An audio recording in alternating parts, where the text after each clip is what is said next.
celestial, Padre bueno, mil gracias, mi Dios. Aquí estamos, Padre.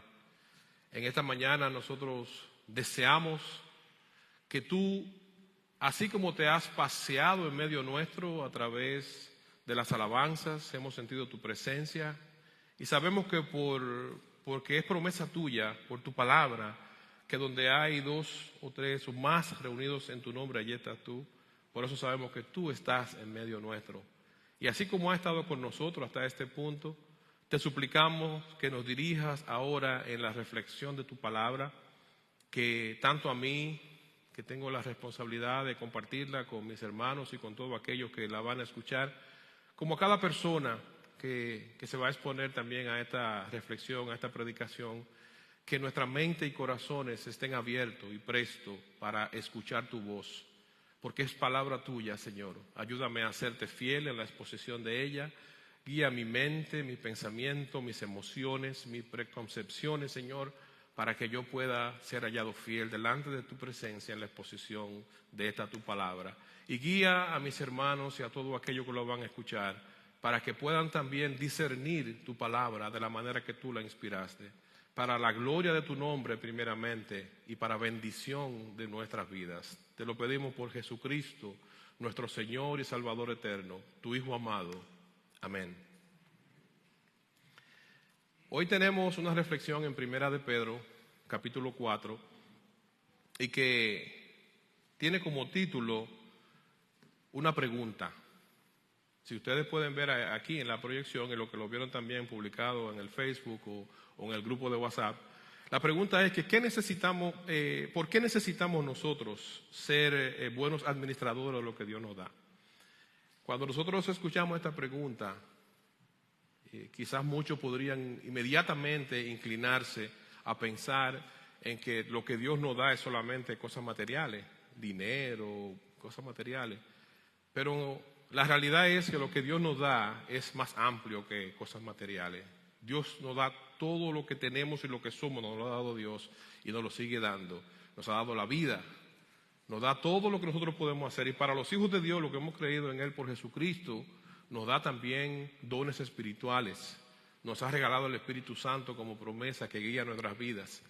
Y dentro de esa dádiva de Dios, que no se limita a lo material, ni tampoco se limita a lo espiritual, es que hoy queremos reflexionar en este capítulo 4 de Pedro. Cuando se escribe esta carta de Primera de Pedro, el escritor, el autor de la carta, está respondiendo a una situación del pueblo de Dios en ese momento, de los hermanos a las cuales primariamente se le dirigió este escrito. Había un sufrimiento en estos hermanos, estaban siendo oprimidos por Roma y por Grecia, 2 potencias fuertes. Estaban oprimiendo a los hermanos a los cuales se les dirigió esta carta. Y el escritor, el autor, intenta, con la ayuda del Señor y con la dirección del Espíritu Santo, dar aliento y dar esperanza a través de su escrito. Él, en este escrito, hace 2 puntualizaciones sobre la cual basa su carta, su mensaje, específicamente en este capítulo 4. Lo primero que le enfatiza y les enseña, y nos enseña a nosotros al día de hoy, es que nosotros tenemos un sello de identidad. Nosotros, los hijos de Dios, los creyentes, tenemos un sello de identidad que nos identifica como familia de Dios. Nosotros somos la familia de Dios, somos hijos de Dios por Jesucristo, por tanto somos familia de Dios y eso es una identidad que llevamos con nosotros.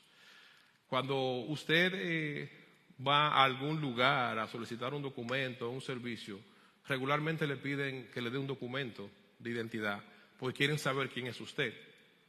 Cuando usted va a viajar, a usted le piden un documento, un pasaporte, una licencia, un ID, lo que no tiene licencia, una identificación, porque necesitan saber quién es usted, cuáles son sus credenciales, de dónde usted es, cuál es su país de origen, cómo se llama, dónde vive. Y así somos los creyentes. Los hijos de Dios tenemos un sello de identidad como hijos de Dios, como parte de la familia de Dios por lo que Jesucristo hizo en la cruz. Y eso es algo que en este escrito el apóstol Pedro trata de enfatizar a todo creyente, no solamente a los que originalmente recibieron la carta, sino a todos los creyentes, incluyendo a nosotros hoy, que nosotros no podemos olvidarnos en ningún momento de nuestras vidas que somos de la familia de Dios, que somos hijos de Dios. Y ese ser hijo de Dios nos da a nosotros privilegios. Y estos privilegios que nos da también ser hijo de Dios nos ayudan a nosotros a tener características que nos distinguen como familia.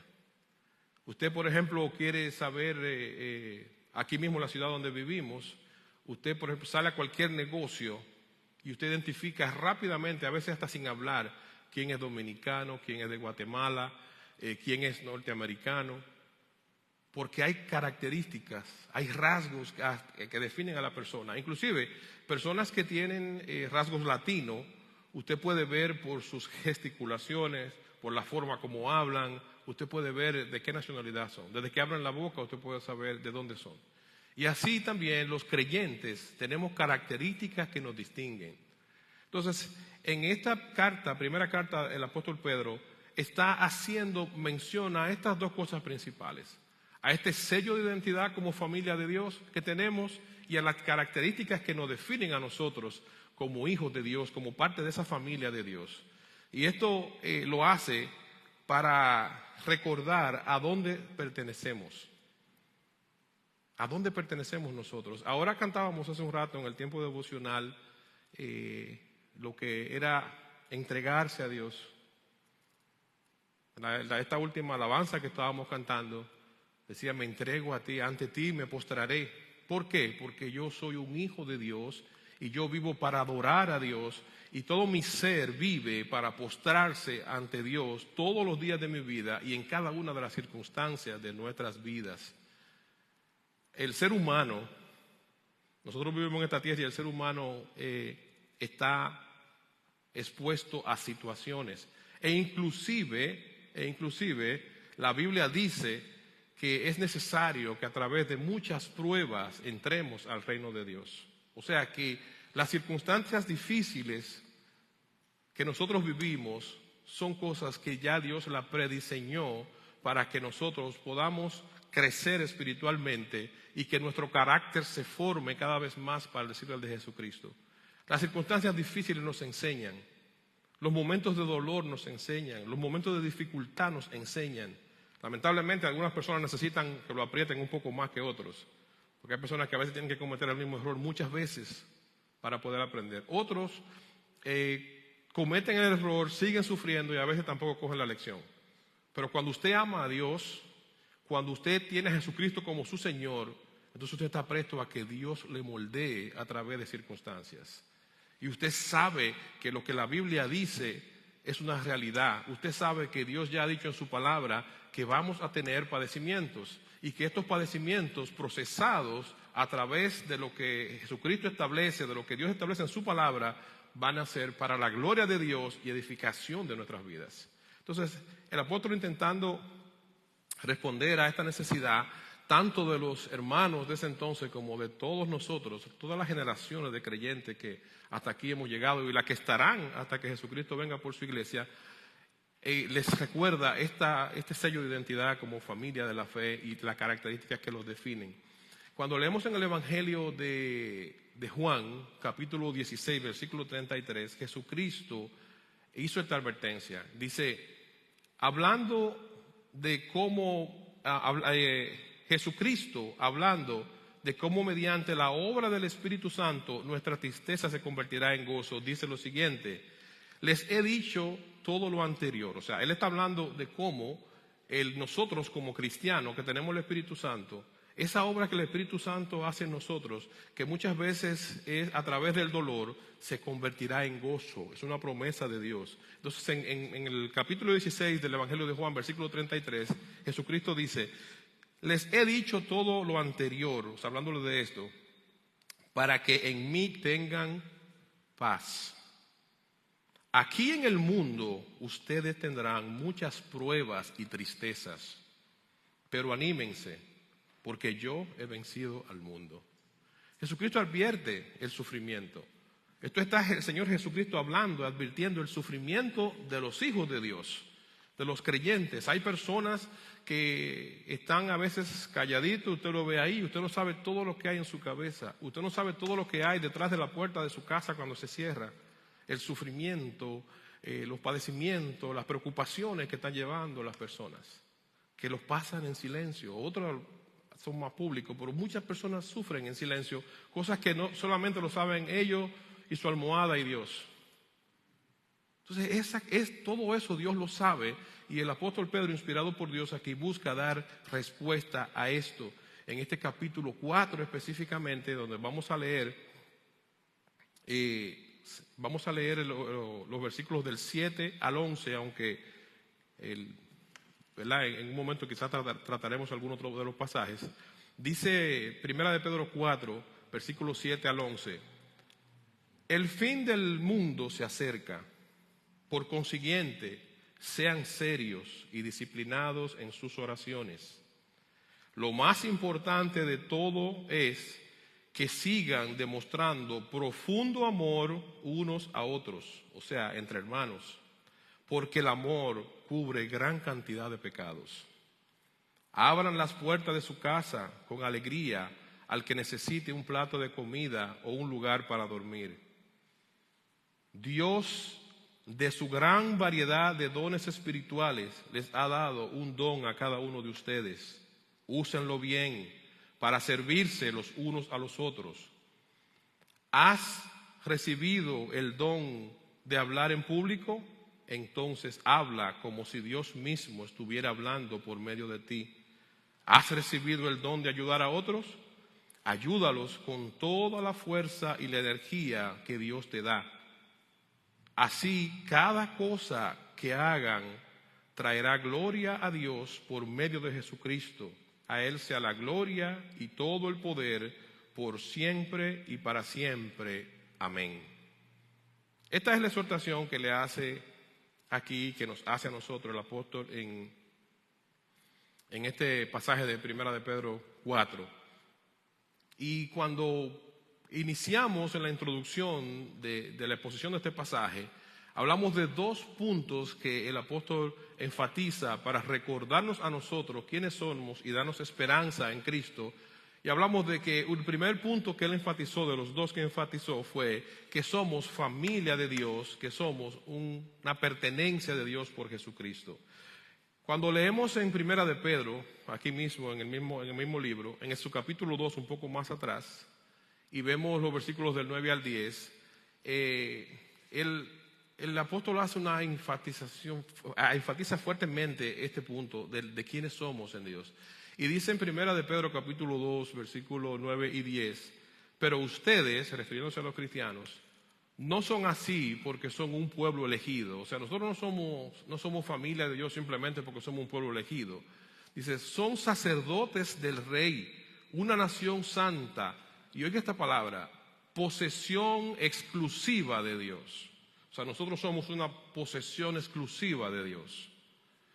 Por eso pueden mostrar a otros la bondad de Dios. O sea, nosotros podemos mostrar a otros la bondad de Dios porque nosotros somos de Dios, pertenecemos a Dios, somos exclusivos de Dios.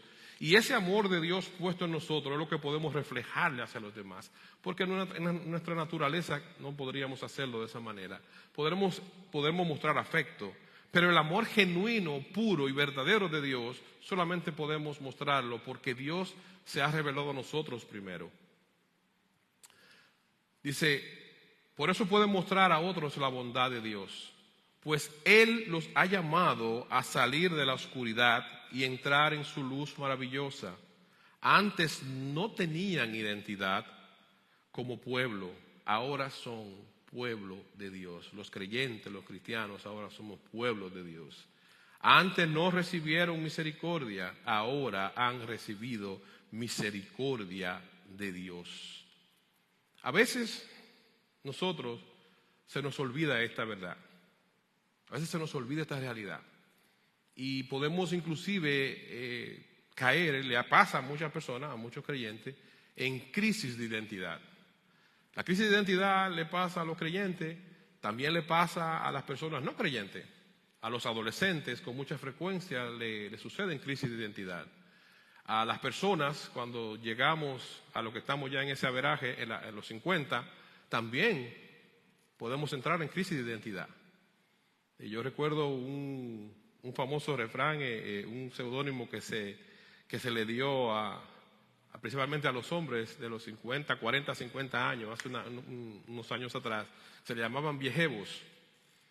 Porque después que llegan a los 50, entonces querían parecer muchachitos de 25 y de 20. Querían volver atrás. Querían volver a lucir como lucían en los tiempos anteriores.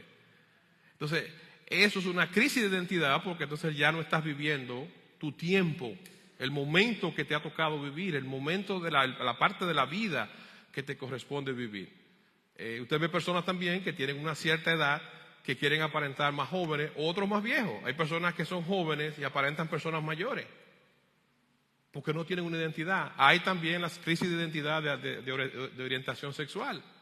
Hombres que quieren ser mujeres, mujeres que quieren ser hombres.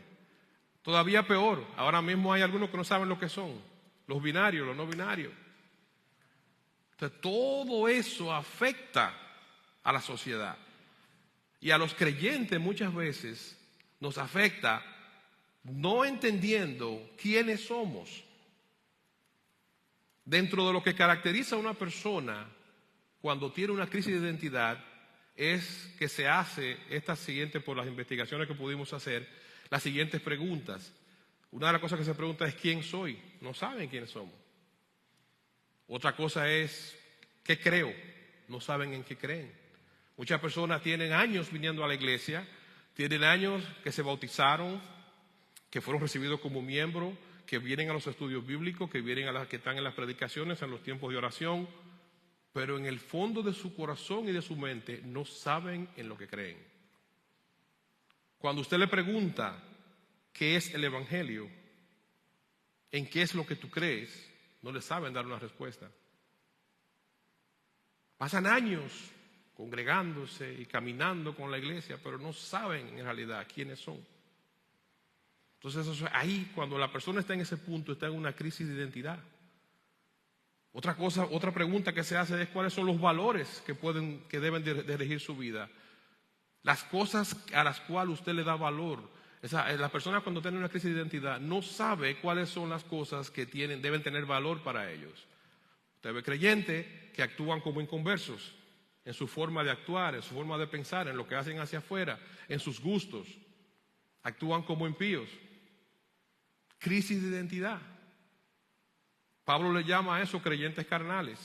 Y sabemos que hay personas que están y no son, pero hay otros también que se han arrepentido y no se han convertido, y Pablo le llama a estos hermanos creyentes carnales, hermanos carnales. Otra pregunta que se hace la persona en una crisis de identidad es, ¿qué quiero hacer con mi vida? No saben hacia dónde van. No tienen un sentido de propósito. Se levantan cada mañana sin saber cuál es el propósito de su vida. ¿Para qué están vivos? ¿Para qué existen? ¿Qué voy a hacer en el próximo año? ¿Qué voy a hacer en los próximos 5 años? Ni siquiera piensan en eso. No hay sentido de propósito. Entonces, en este tipo de cosas, en este tipo de crisis, cae una persona y puede caer un creyente, puede caer un hijo de Dios, y el apóstol está intentando sacudirnos a la conciencia para que nosotros entendamos que somos de la familia de Dios y que como familia de Dios tenemos rasgos característicos que nos definen y que deben acompañarnos. Y que si no estamos ahí, entonces debemos ir al Señor y debemos nosotros buscar, procurar, intimar con Dios, procurar llegar al punto de conocer a Dios. Porque evidentemente no hemos llegado a ese punto cuando estamos en esos momentos. Entonces esas son crisis que podemos pasar y de las crisis que el apóstol intenta responder en este capítulo 4. Ahora, las características que identifican a una persona de la familia de Dios. Dice, bueno, de acuerdo a lo que podemos ver en los versículos 7 y 9 de este pasaje de 1 de Pedro 4, vamos a ver qué dice versículos 7 al 9 de este 1 de Pedro 4. Dice, el fin del mundo se acerca. Por consiguiente, sean serios y disciplinados en sus oraciones. Lo más importante de todo es, y oigan esta última parte, que sigan demostrando profundo amor los unos por los otros, porque el amor cubre gran cantidad de pecados. Otras versiones de la Biblia dicen que el amor cubre multitud de pecados. El mensaje de la semana pasada, del domingo pasado, Néstor predicaba bajo el título Demostrando nuestro amor hacia Dios. Y tomó como la base bíblica principal a Juan 14:15, que dice que si tú me amas, dice el Señor, si me aman, obedezcan mis mandamientos. La obediencia a Dios es el elemento principal. El que obedece, el que ama a Dios, procura obedecer los mandamientos de Dios.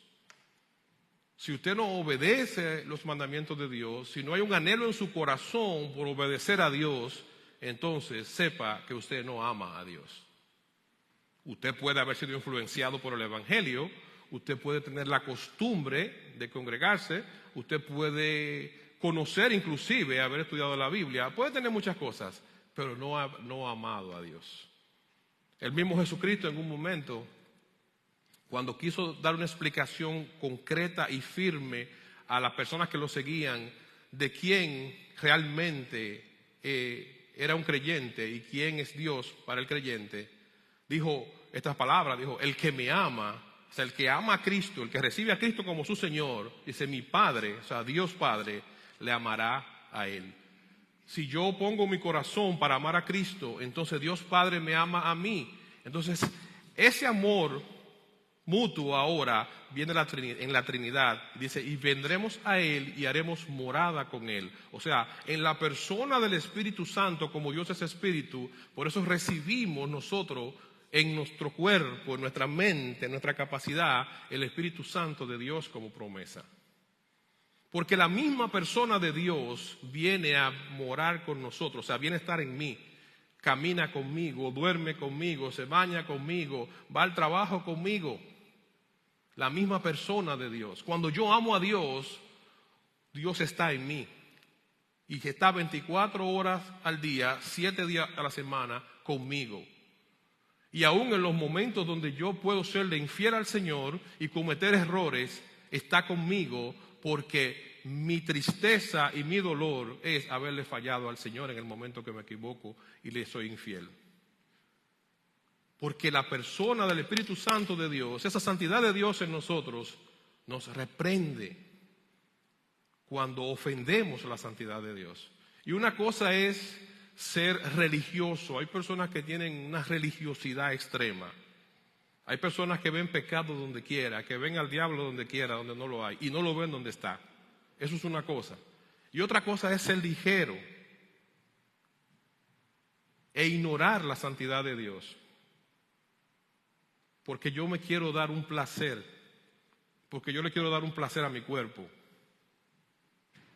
Entonces, los dos extremos son peligrosos. Cuando yo ignoro, entonces tengo que está en cuestionamiento si yo amo a Dios. Y cuando yo soy religioso, también está en cuestionamiento si yo amo a Dios. Porque Dios no es extremista. Dios es un Dios de amor, Dios es un Dios de estatutos, Dios es un Dios de pacto. Y Dios es un Dios que sella el corazón del hombre. Y cuando lo sella, viene a morar con él y dirige su vida sobre un elemento principal que se llama el amor. Por eso, dentro de las características que definen a la persona que es parte de la familia de Dios, está el amor al prójimo. El amor al prójimo, el amor hacia el otro, en todo. No solamente en los momentos buenos, hasta cuando el otro te ofende, cuando el otro te daña, ese amor es manifiesto. Tú puedes tener un momento de molestia, te incomodas, te molesta con la otra persona. Pero por encima de esa molestia, el amor de Dios va a premiar. Por eso la Biblia dice, nos manda a nosotros a que amemos a nuestros enemigos. Pero yo no tengo la capacidad de amar a un enemigo si no es porque Dios me la da. En mi naturaleza yo no tengo la capacidad de amar a un enemigo o amar a una persona que me ha dañado o una persona con la cual he tenido diferencias por mucho tiempo. Yo no tengo esa capacidad. Eso lo da Dios. ¿Cómo lo da Dios? Cuando yo amo a Dios y Jesucristo es mi Señor y Dios dirige mi vida por Jesucristo. Entonces, esta es la característica, el elemento principal que define a una persona que pertenece a la familia de Dios, el amor mutuo entre creyentes, el amor mutuo hacia los demás, inclusive el amor hasta aquellos que no son creyentes. Amor por las almas que se pierden, amor por el prójimo. Tú no pasas por el lado de una persona en necesidad, ignorando la necesidad de la persona, sea material, sea emocional o sea cual sea. Dice la Biblia también en Primera de Juan, enfatizando este amor que es la característica principal de las personas que son de la familia de Dios. Dice en Primera de Juan 4:8, que el que no ama no ha conocido a Dios, porque Dios es amor. Si usted no ama, usted no ha conocido a Dios, porque Dios es amor. Ahora, este ser parte de la familia de Dios, estas características que nos definen a nosotros como parte de la familia de Dios, y ya yo cuando tengo este sello de identidad claro en mi cabeza, ya yo sé que soy parte de la familia de Dios. Ahora la Biblia nos invita, en el versículo 10 de aquí mismo de 1 de Pedro 4, nos invita a nosotros a que siendo familia de Dios, a que habiendo recibido el don de Dios, nosotros administremos este don de Dios de la manera correcta. Dice el versículo 10, 1 de Pedro 4, Dios de su gran variedad de dones espirituales le ha dado un don a cada uno de ustedes. Úsenlo bien para servirse los unos a los otros. A cada quien Dios le dio un don, una capacidad. Y ese don no es suyo, no es mío. La exhortación que hace la Biblia es, úsenlo bien. En esta versión de Biblia, en la versión Reina Valera, dice este versículo 10, cada uno según el don que ha recibido, ministrelo a los otros, como buenos administradores de la multiforme gracia de Dios. Buenos administradores. O sea, la gracia de Dios, la dádiva de Dios para nosotros es grande. Y Dios la da de múltiples formas, de muchas formas diferentes. Y la Biblia nos exhorta a que esa dádiva de Dios la administremos correctamente como Dios la ha mandado. Y es principalmente para servir a mis hermanos. Yo sirvo a mis hermanos con lo que Dios me dio, mis hermanos me sirven a mí, y eso es algo mutuo, una interrelación. Y eso es lo que hace que el mundo afuera sepa quién es la familia de Dios. Ese sello de identidad no hay que decirlo porque eso se ve. El Señor Jesucristo en un momento, para enfatizar este punto, le dijo a los discípulos, y en esto va a conocer el mundo que ustedes son mis discípulos, en que ustedes, entre ustedes, se amen unos a otros como yo los he amado. Ese amor muchas veces se ve cuestionado cuando un hermano cae en un error, cuando un hermano cae en un pecado. Yo escuché a un hermano decir una vez que la iglesia era un ejército que mataba a sus soldados en el piso. Ustedes saben que cuando los soldados van a la guerra y un soldado cae herido, hay un código en la milicia donde a ese soldado hay que tratar de sacarlo del campo de batalla y llevarlo a un sitio donde pueda ser curado y salvar su vida. Y así mismo pasa en la iglesia. Los creyentes estamos llamados a cuidar los unos de los otros. Si usted ve que los pasos de su hermano se están resbalando, que su hermano está yendo por un camino equivocado, lo primero que debe hacer es orar por ese hermano. Orar al Señor, interceder al Señor por ese hermano. Y orar con amor. Y dejarle saber que está orando. Y cuidar a ese hermano. Claro, cuidar a un hermano no significa que usted vaya a apoyar todo lo que está mal, porque inclusive con los hijos nuestros, cuando yo castigo a un hijo mío, lo regaño, le aplico un castigo, es por amor que lo hago, es por corrección. O sea que la disciplina también es parte del amor. No es un castigo, es parte del amor. Otra cosa es la necesidad de los hermanos. Cuando nosotros no somos sensibles a la necesidad del otro. El hermano puede estar secándose vivo en una situación y yo estoy totalmente ignorando. En mi corazón yo no siento hablar con esa persona, acercarme, ver qué puedo hacer. Inclusive hay momentos donde si usted no tiene nada que dar, hasta su oído que le preste a una persona para escucharlo. Hay personas que necesitan con quién hablar. Hay personas que necesitan con quién tomarse una taza de té, un café. Hay hermanos en medio nuestro que yo he visto acciones y le he dado gracias a Dios, porque como hormiguitas he visto a veces que hermanos que fulano está enfermo, está malo, y van y le llevan un caldito, le llevan hasta una pastilla, buscan la forma de asistir a ese hermano en su necesidad.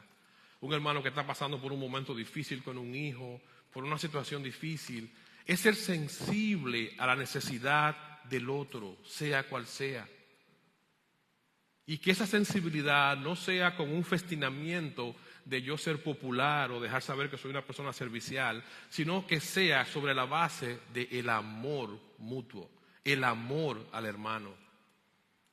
El libro de Tito, en su capítulo 1, versículo 7, dice,